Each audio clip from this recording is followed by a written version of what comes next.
Bueno, pues ahora me toca intervenir a mí. No tengo en este caso pues mucha intención de acaparar protagonismo, pero sí quiero, con esta comunicación, voy a ser muy breve porque tampoco quiero, ya digo, ocupar mucho espacio. Hay muchas cosas aquí que decir, hay mucha gente que tiene cosas importantes que decir, pero consideraba que el tema de la relación entre literatura e historia pues es un tema muy importante, un tema que se ha tratado muchas veces y que pienso que ha de tener necesariamente cabida pues, en un contexto como en el que estamos. Entonces, literatura e historia, relación ficticia-real. Pues el título es rebuscado o quizás no tanto, porque al fin y al cabo, pues si nos remontamos a la historia de lo que es el análisis de la poética o de la imitación, ¿no?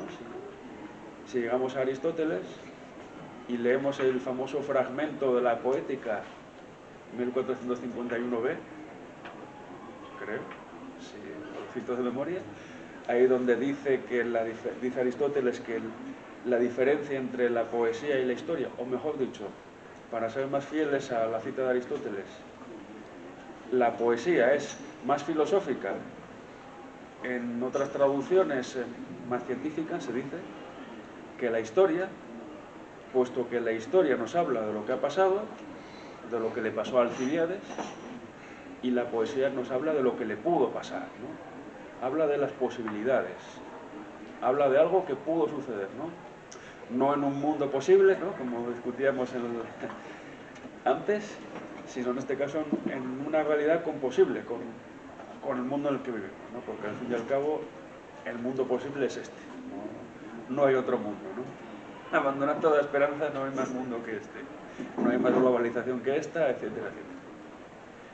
Y entonces este criterio de demarcación que ponía Aristóteles entre lo que es la historia, ¿no? La historiografía, podríamos decir, la historia, el relato histórico, frente, diríamos, a lo que es el relato ficticio o el relato poético, la imitación, lo que pudo haber sucedido, pues luego, pues, sin embargo, si uno analiza bien pues, lo que es la propia historiografía o la escritura de la historia, pues empieza a darse cuenta de que la cosa no está tan clara.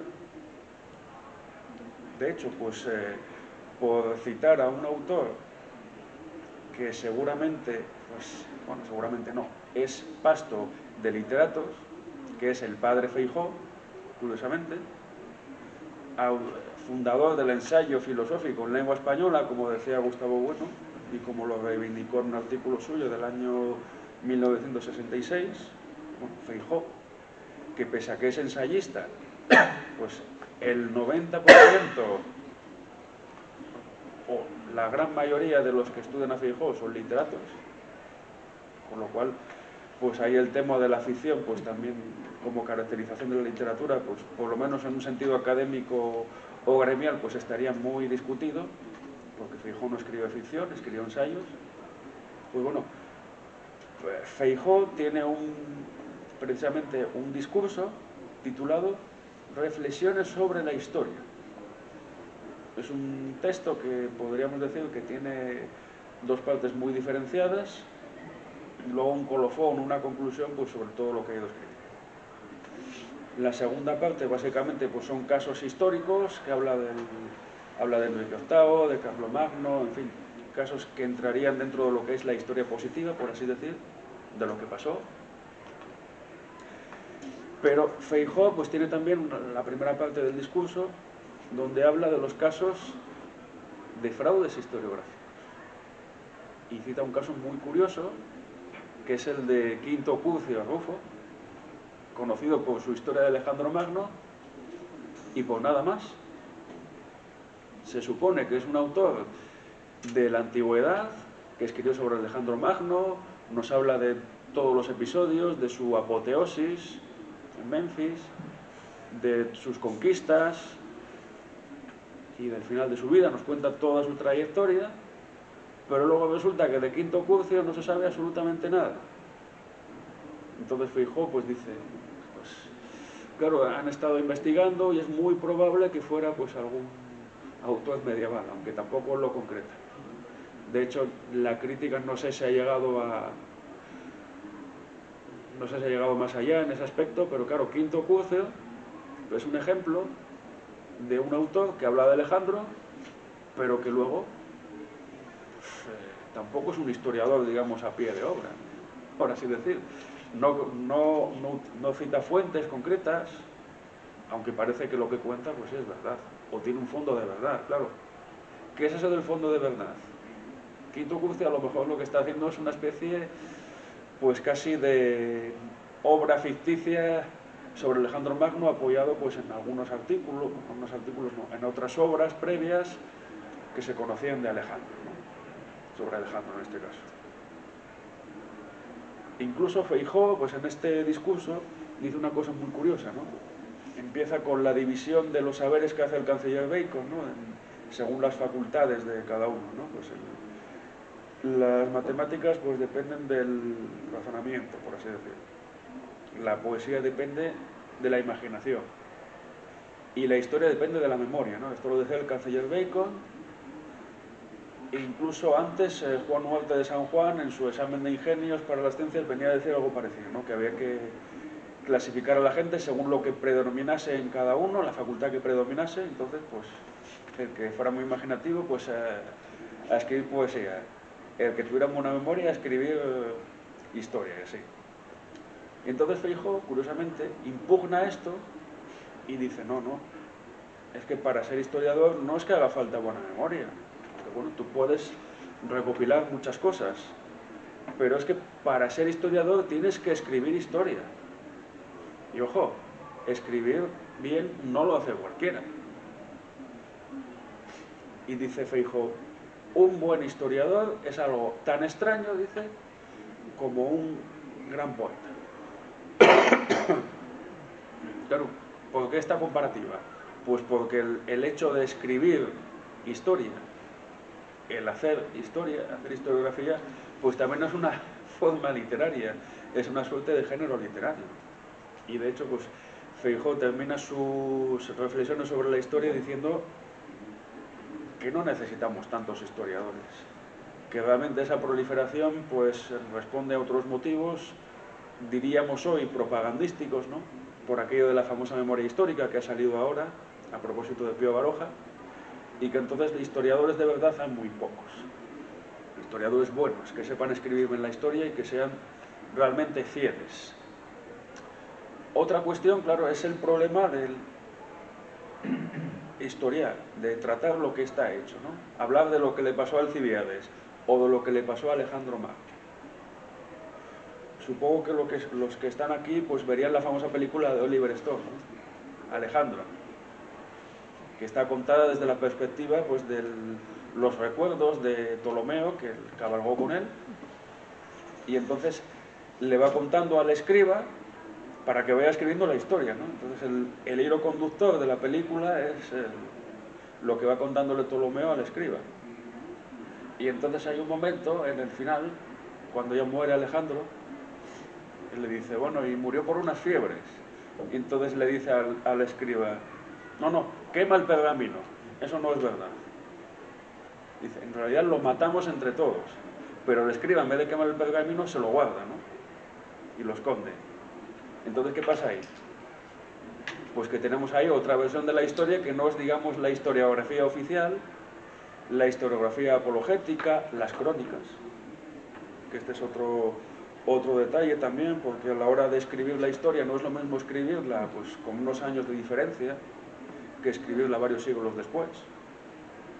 De hecho, precisamente bueno, cuando hacía la clasificación de las diversas disciplinas, tanto las disciplinas científicas, las ciencias puras, las ciencias naturales y las ciencias humanas, pues establecía un criterio de demarcación precisamente basado pues en si esas disciplinas segregan el sujeto operatorio que ha compuesto pues sus principios, sus operaciones, o si no lo segregan, claro. En el caso de la historiografía es imposible segregar el relato histórico de la persona que lo escribió. es imposible segregar pues la vida de Alejandro Magno de Quinto Curcio, fuera quien fuese, y de cualquier otro. La perspectiva del historiador pues siempre está ahí, siempre está influyendo, y el rigor histórico pues muchas veces es una cosa que está en el aire, ¿no? Casi diríamos que casi podríamos hacer como Descartes y decir que como la historia pues no tiene la claridad y distinción de las matemáticas, pues casi que la podemos segregar, ¿no? Porque la historia es un campo de batalla donde están siempre los historiadores peleándose, y muchas veces por motivos que no son estrictamente académicos o científicos, por así decirlo. Ahora bien, hablamos de historia, hablamos de historiografía, que es la escritura de la historia. ¿Qué tiene que ver el relato de ficción con la historia? ¿Qué tiene que ver lo que le pudo pasar a Alcibíades con lo que le pasó?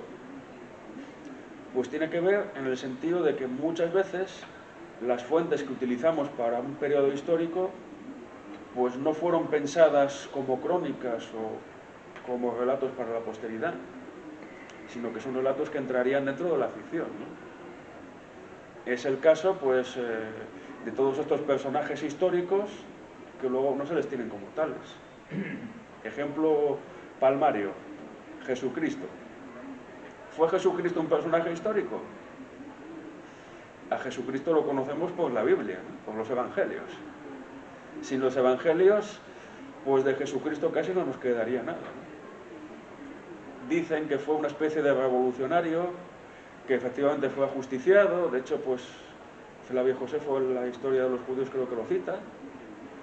Pero se habla de Pilatos, es decir, parece que hay un trasfondo histórico que sí, que está ahí, que los evangelios pues tienen una base histórica, pero luego los evangelios tampoco son históricos en un sentido estricto de que cuenten una historia, que hagan historia del momento, ¿no? Cuentan una historia de lo que es el Nuevo Testamento, de alguien que se dedicaba a predicar, que no seguía la ley mosaica y que fue crucificado y que supuestamente pues era el Hijo de Dios.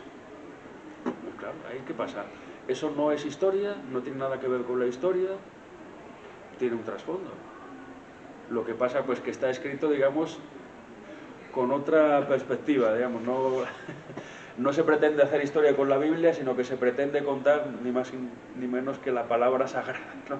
Es la base teológica o es la base de la religión cristiana monoteísta. Pero luego pues uno va investigando, y sobre todo en la Edad Media pues existen fuentes que no son consideradas históricas por los estudiosos, pero que están ahí. Por ejemplo, el caso de personajes como Bernardo del Carpio, que habría vencido a Carlomagno en la batalla de Roncesvalles, personaje que se niega, ¿no? Y que luego pues es pasto de muchas especulaciones. En el Quijote de Cervantes se discute, ¿no?, en el donoso escrutinio de qué libros hay que quemar y qué libros no, ¿no? Apuntando hacia la Inquisición. Y entonces concluyen que no solo hubo Cid, dicen, sino Bernardo del Carpio. El Cid campeador es otro personaje discutido por el tema de que, claro, el poema de Mío Cid, pues él cuenta cosas que no son verdad. Las hijas del Cid no se llamaban Doña Elvira y Doña Sol, sino que se llamaban de otra manera. El Cid no le echaron por un acto de despotismo, sino que le echaron por robar los parias. Conquistó Toledo, entonces Alfonso VI le dijo: ¿tú qué haces? Toledo es mío, es mi feudatario, tú no tienes por qué tocar nada de ahí, y menos quedarte con las parias que ellos me pagan. Y entonces, claro, el Cid, ¿quién fue el Cid? Es el personaje que aparece en el Cantar, un siglo después, supuestamente, de su fallecimiento. Es un personaje real. En base a estas discrepancias, en el siglo XIX, ni más ni menos, empezó a haber una corriente histórica, sobre todo francesa, que tenía un tono, digamos, hipercriticista, y que empezó a decir pues que la historia del reino de Asturias o el reino de Oviedo pues no había existido, porque las fuentes eran muy breves. Los árabes tampoco hablaban propiamente de Pelayo, sino que hablaban de unos resistentes. El Cid tampoco habría existido, Bernardo del Carpio tampoco habría existido, porque no se ajusta, dice, a los cánones, digamos, la historia científica que se estaba imponiendo entonces en línea con el positivismo imperante, ¿no? De que el positivismo busca los hechos, como de ciertas épocas históricas no hay hechos propiamente, sino que hay interpretaciones, o hay fábulas, o hay leyendas, por lo tanto, esos personajes no se pueden dar por buenos, todo lo que no sea cierto, que se pueda comprobar de primera mano, pues no se puede dar por bueno, por lo tanto esos personajes no existieron. Se barren del campo de la historiografía. Y sin embargo, pues a día de hoy, pues ni se puede dudar que hubo algún personaje histórico llamado Jesús, que hubo un personaje llamado Bernardo del Carpio, Pelayo, el Cid Campeador, etc. Otra cosa es que sean como nos los cuentan, digamos, en esos relatos fabulados, en esos cantares de gesta, etc. La cuestión está, ¿qué tiene que hacer un historiador, digamos, a la hora de escribir la historia, a la hora de hacer literatura, diríamos, en un sentido adjetivo? ¿Cómo debe tomar esas fuentes? Porque son fuentes, claro. ¿Cómo se puede historiar una etapa, pues yo qué sé, pues como la de los hititas, donde casi no hay fuentes históricas? Claro, decía Bueno que realmente en el campo de la historiografía los conceptos, los términos historiográficos, pues son no solo los relatos, sino también las reliquias, y entendidas reliquias como vestigios o restos de una época, que ojo, tampoco son hechos como tales. Es decir, un relato histórico, pues yo que sé, la donación de Constantino, que es un ejemplo paradigmático, tampoco es un hecho como tal. Es un documento que luego resultó ser falso, como demostró Lorenzo Vara en el siglo XV, y sobre el cual se basó toda una tradición histórica en la que el Papa era el heredero ni más ni menos que del emperador romano, claro, el Pontifex Maximus. Otros muchos documentos también son dados como falsos. A día de hoy la crítica historiográfica pues demuestra que son falsos y sin embargo durante siglos se siguieron utilizando como verdaderos. Claro. ¿Qué es lo que pasa ahí? Claro, pues, el problema está en que la historia pues, no puede segregar determinadas cosas, no puede segregar pues, ficciones. La donación de Constantino pues sería una ficción en este caso porque no hubo donación de Constantino. Es como si ahora saco un documento donde dice pues yo qué sé, que los Borbones desde Carlos IV pues ya no son ninguno Borbón, ¿no? Porque son hijos de Godoy, que es una cosa que se discute, ojo. Que se discute si realmente eran hijos de Carlos IV, si Fernando VII era... su padre era Carlos IV o era Godoy. Es una cosa también muy discutida, ¿no? Entonces, la estirpe borbónica ya no existiría como tal en un sentido genético. Y claro, son cuestiones que un historiador no puede soslayar, claro. ¿Qué es lo que sucede aquí? Pues que la historiografía pues, tiene un campo, pero ese campo es común a otras disciplinas. Hay una ligazón o involucración, que hemos comentado nosotros también en un artículo de la revista, entre disciplinas científicas, no científicas, tecnológicas. La historiografía comparte campo, en cierto modo, con lo que es el relato ficticio. Muchos personajes históricos, si retiramos todos los componentes ficticios, pasarían a ser personajes de cuarta, quinta, sexta o enésima fila. Y entonces, claro, pues el campo de la historiografía,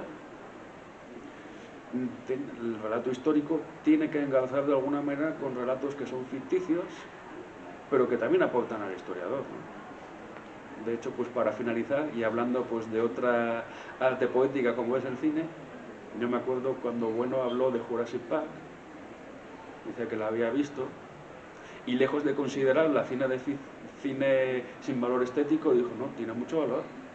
Un paleontólogo, si encuentra unos huesos y no sabe qué forma darle, qué forma animal darle, ¿no? Pues ve Jurassic Park y ahí encuentra inspiración, ¿no? Para sus ideas, ¿no? La imaginación pues influye sobre el paleontólogo que teóricamente solo debería dedicarse pues a recolectar huesos, ¿no? Y dejo pues aquí esta reflexión que he intentado que sea lo más breve posible, digamos como pequeña aportación pues a este congreso en el que estamos.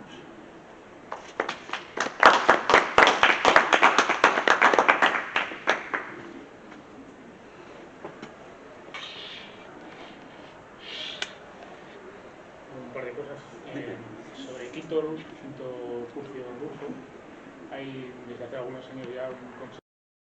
Dicen que era medieval por razones internas estilísticas del latín, se sabe que era del siglo I. Hay discusión exactamente de qué época, si vivió bajo Claudio, bajo Vespasiano o lo que sea, pero vamos, hay un consenso crítico casi unánime sobre que era efectivamente del siglo I. Y sobre el tema que has tratado, que yo creo que lo has tratado muy bien, yo creo que hay que reivindicar algunas ideas que emplea en Reliquias y Relatos. Bueno, no en Reliquias y Relatos, porque, como sabes, Reliquias y Relatos es una especie de resumen de un capítulo que tiene en el Estatuto Gnoseológico que se llama Construcciones en Historia, que es mucho más extenso y donde hay muchas más ideas, yo creo. Y una de las ideas que él expone allí es la idea de historia-teatro. Se llama historia-teatro. Y la idea de historia-teatro pues parte, ¿verdad?, de las reliquias y relatos, efectivamente, como construcciones metaoperatorias, es decir, construcciones que son necesariamente producto de operaciones. Pero lo que dice bueno es que la historia-teatro estaría en el origen de la historia fenoménica, de la concatenación de esas reliquias y relatos, porque el historiador no se puede limitar sencillamente a constatar positivamente las reliquias, sino que tiene que enlazarlas, y al enlazarlas, dice bueno, las puebla de fantasmas. Entonces, claro, esos fantasmas serían algo así, dice bueno, como el revestimiento operatorio de las reliquias, ¿no? Es decir, nosotros tenemos pues un relato, tenemos una reliquia, lo que sea, pero tenemos que enlazarlas de alguna manera. Y entonces, pues Quinto Curcio Rufo pues diría, entonces Alejandro Magno exhortó a sus tropas, pero no sabemos si Alejandro Magno exhortó a sus tropas o qué dijo exactamente o cuál fue la acción que hizo Alejandro Magno, pero hay que dramatizarlo de alguna manera, hay que postular una escenografía, que es lo que dice bueno, para explicar esa historia fenoménica. Hay que escribir un relato con R minúscula, ¿no? Entonces, yo creo que por eso está acertado lo que has dicho, y acudiendo a otro tratamiento que hace bueno sobre la arquitectura y la filosofía, yo diría que la intersección entre historia, historiografía y ficción es una intersección básica. Es decir, que ni la ficción no se puede reducir a historia, ni la historia a ficción, pero que entre ficción e historia hay una intersección, un producto K, que es no vacío. Y eso es lo que uno llama la intersección básica. Sí, tiene que haberlo necesariamente por lo que tú dices de la teatralización. De hecho, pues Alejandro Magno no solo soltó a las tropas, sino que hizo un sacrificio a Zeus. Y cortó el nudo gordiano, todas esas cosas. Cortó el nudo gordiano, o sea que todo eso requiere de cosas que son de más que historiador. De hecho, Feijóo, precisamente en Reflexiones sobre la historia, dice, el historiador es más que historiador, ¿no? Que es como aquello de Letamendi, del que solo sabe de medicina, ni medicina sabe, ¿no? El que solo sabe de historiografía, ni historiografía sabe, ¿no? Porque entonces no te puede contar ni qué es lo que hizo Alejandro Magno, ni a quién invocó, ni nada de nada, ¿no? Entonces, necesariamente tienen que intersectar. Lo de Quinto Curcio, pues no sé exactamente cuándo se le fechó, del siglo I. Yo conocía más o menos lo que se contaba, de un autor del que no se tenía nada, ninguna referencia. Sí, me parece que había alguien que lo situaba en el siglo I, siglo II y demás, pero durante muchos años fue tenido por medieval, por lo que yo tengo entendido en la tradición, por lo menos en la época de Feijóo, lógicamente que nos queda ya muy lejos, pero bueno, claro, Quinto Curcio pues es un ejemplo también de un relato pues que no tiene tampoco fuentes. O sea, es como si estuviera contándonos pues la vida de un personaje de novela que se hace nada menos que el hijo de dioses y hombres. Además, el Quinto Curcio saca una idea de ahí pues realmente extraordinaria, que es la de que Alejandro quiso trascender a griegos y bárbaros. ¿Cómo? Pues haciéndose padre de todos ellos, ¿no? Y elevándose a la altura de Zeus, ¿no? Del ego trascendental, que es el que domina pues el ecúmene que se conocía entonces, ¿no?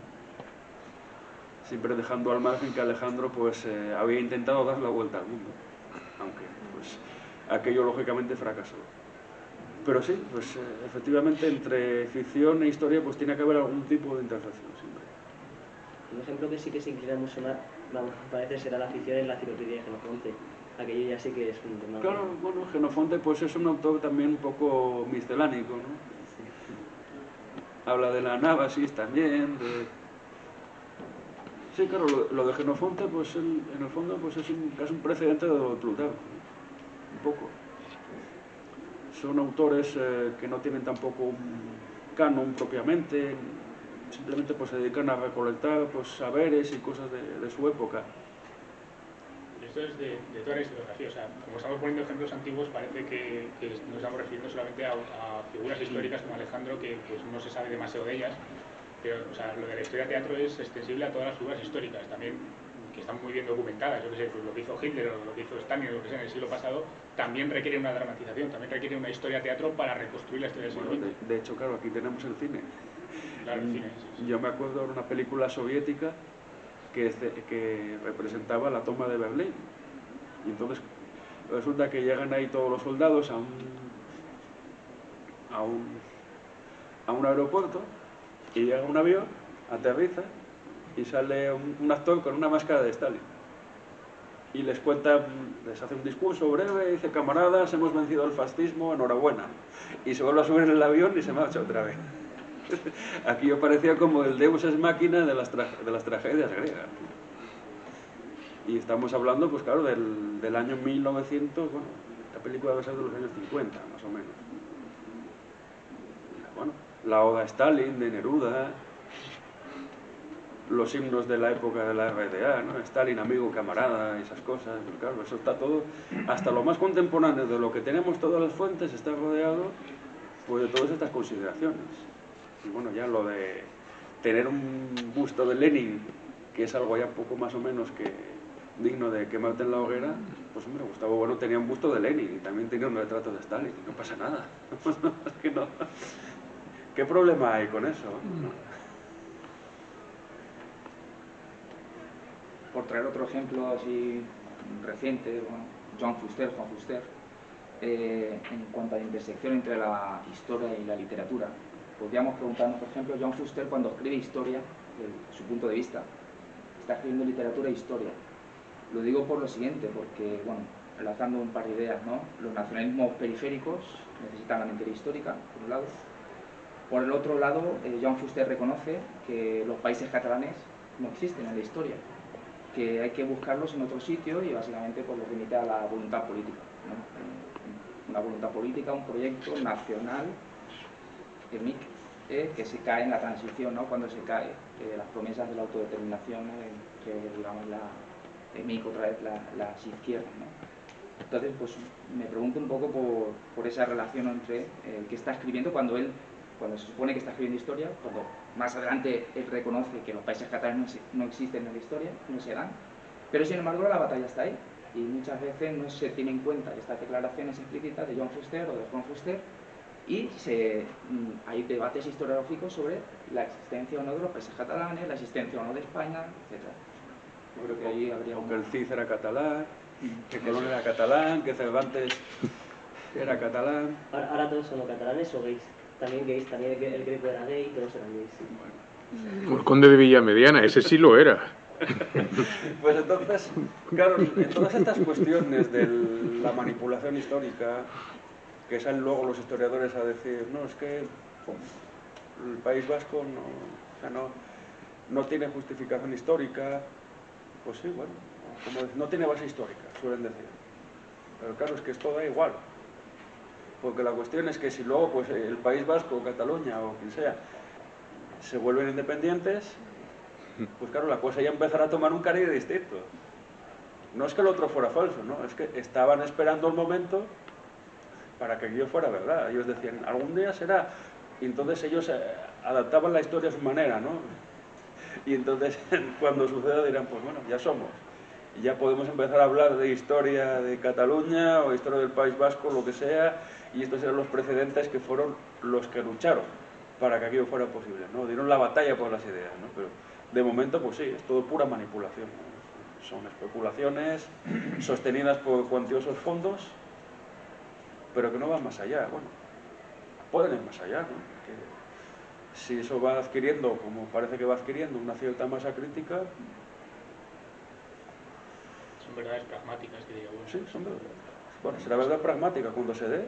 Ver un factum.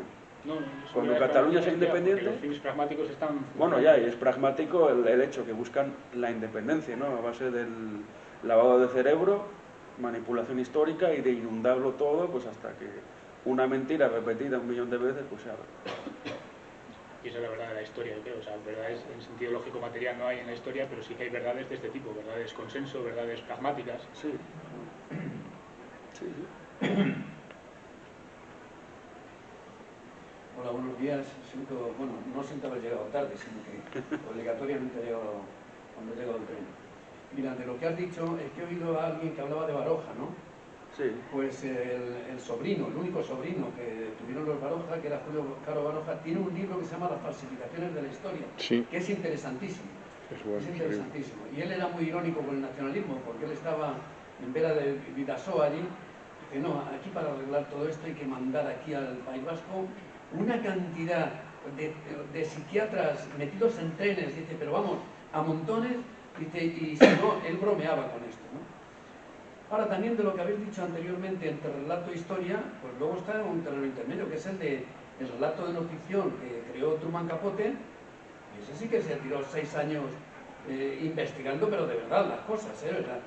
Y entonces, ¿qué ocurre? Claro, se convirtió en un éxito tremendo.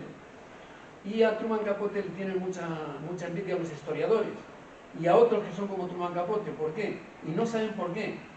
Porque los historiadores escriben, pero no se venden sus libros, no se venden. Sin embargo, hay otras personas que dan con un relato, no solamente a sangre fría, sino con ataúdes tallados a mano, que es impresionante, ¿no? Y claro, ahora los historiadores están hablando de historia del presente.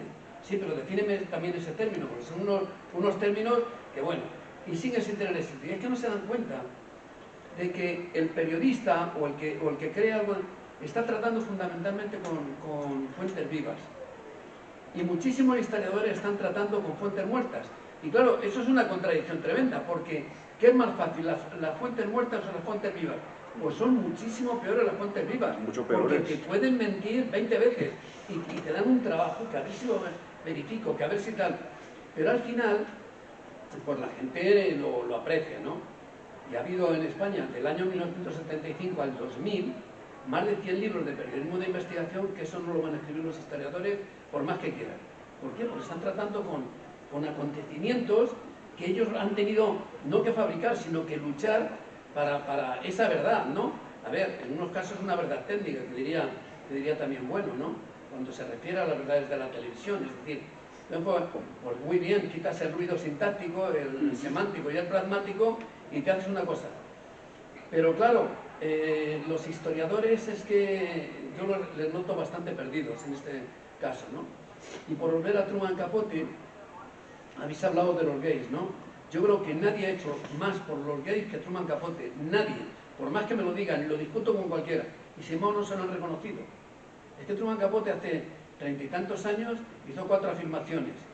Yo soy alcohólico, soy drogadicto, soy homosexual, soy un genio. En todos los periódicos y tal. Y eso murió porque era Truman Capote. Pues no se lo han agradecido. Es que para que veáis cómo es la historia también, ¿no? Porque, a ver, que me diga alguien quién ha hecho más que él, ¿no? Luego, por otra parte, pues, bueno, ya no sigo, entonces ya no... Hombre, me viene a la mente ahora Jesús Cacho, ¿no? El negocio de la libertad, MC, claro, eso es historiografía del presente. Pero claro, eso no lo puedes contar. No puedes contar que Manolo Prado de Colón de Carvajal pues era un sinvergüenza que le estafó a los árabes. Sí, pero los periodistas lo cuentan, ¿eh? Los periodistas lo cuentan, pero a ver, lo puedes contar. Nosotros No, evidentemente, tú lo puedes contar. Pero luego eso te lo van a intentar meter en un cajón para que no salga. Pues, hombre, es que ese es el problema de la historiografía del presente, ¿no? Ahí sí que corre peligro la vida del artista, también. Pero sí, es un caso, digamos, del presentismo, ¿no? Claro, el presente es algo en lo que estamos ahora, viene pues envuelto pues en unas líneas. El presente pues no es solamente el aquí y ahora, sino que son pues los que nos estamos moviendo, las distintas generaciones que están confluyendo, ¿no? Estamos interactuando entre nosotros. Y bueno, pues eso es muy difícil, ¿no? Dejar el registro.